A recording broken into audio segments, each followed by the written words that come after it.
So, ayun guys, hindi ko alam kung naririnig niyo yung boses ko ngayon kasi medyo malakas yung ulan ngayon. So, tamang-tama para itry itong lavalier from Sony. So, try ko siya ngayon. So, kayo na lang yung mag-compare. Ito yung boses ko kapag walang lavalier. So, ito, papalitan ko naman.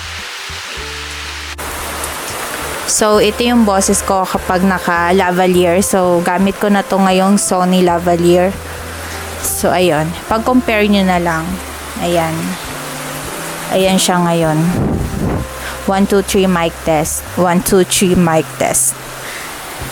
So, ngayon naman, i-try kong lagyan nitong, wind muff. Parang ganun. Try ko. So, ayan. Ito na ngayon yung boses ko kapag merong or wind muff. Ayan. So, kayo na yung mag-judge. Mic test 1, 2, 3. Hindi ko alam kung naririnig niyo yung boses ko kasi medyo maulan. So, ayan. Yan guys, as you can see, umuulan. So, umuulan dito sa labas. Hindi ko alam kung maganda yung output nitong mic. So, kayo na yung mag-judge. And maririnig ko lang siya while mag-edit ako mamaya. So, ayan. Medyo malakas yung ulan dito. Ayan. Saktong-sakto umulan. Matatry ko tong lavalier. So, ayan. Try ko naman yung walang mic. Wait.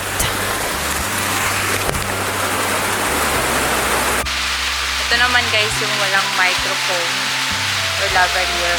So, hindi ko alam kung naririnig niyo yung boses ko ngayon kasi nga, ayan. Medyo malakas yung ulan ngayon.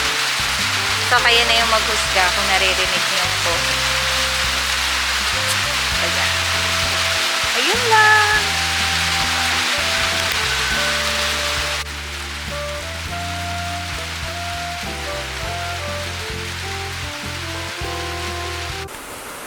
Dito pala sa microphone, parang simpleng lavalier lang siya and then manipis yung wire niya. Ayan. Feeling ko siya, mabilis masira. Pero di ko alam kasi Sony naman to and kapag Sony kasi matibay tsaka maganda yung quality. Di ko lang sure kung magtatagal siya kasi manipis eh. Ayan. So ganito siya kahaba. Ilang meter nga to? 3 feet. Yan. 3 feet yung kaya niyang length nitong wire. So, ayun.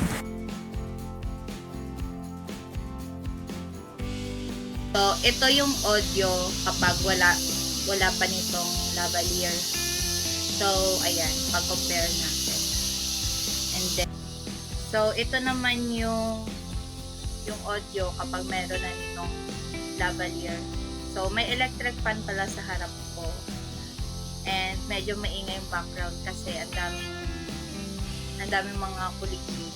So, kayo na yung mag-husga kung gumanda ba yung audio or hindi.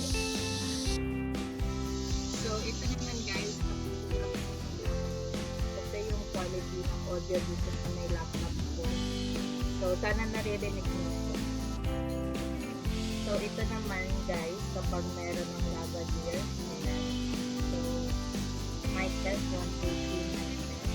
ayan guys. So, naka-connect ulit itong lavalier. So, pagka-edit ko kagabi, nakita ko na ang ganda ng audio niya. So natuwa naman ako dahil compatible talaga siya dito sa camera ko. And then ngayong araw, tinry ko lang din siya dito sa may Android phone and dito sa may laptop ko. So pag check ko, hindi siya ganun ka-compatible and parang walang masyadong nagbago. So ayun, pero natuwa pa rin ako kasi yung purpose naman talaga nitong lavalier is for dito sa ano ko, sa camera ko. And sobra akong nasayahan nung ine-edit ko siya kagabi. Kasi ang ganda ng audio niya kahit sobrang lakas ng ulan. As in pag kaming dalawa ng husband ko nag-uusap, wala akong maririnig. Hindi namin marinig yung isa't isa.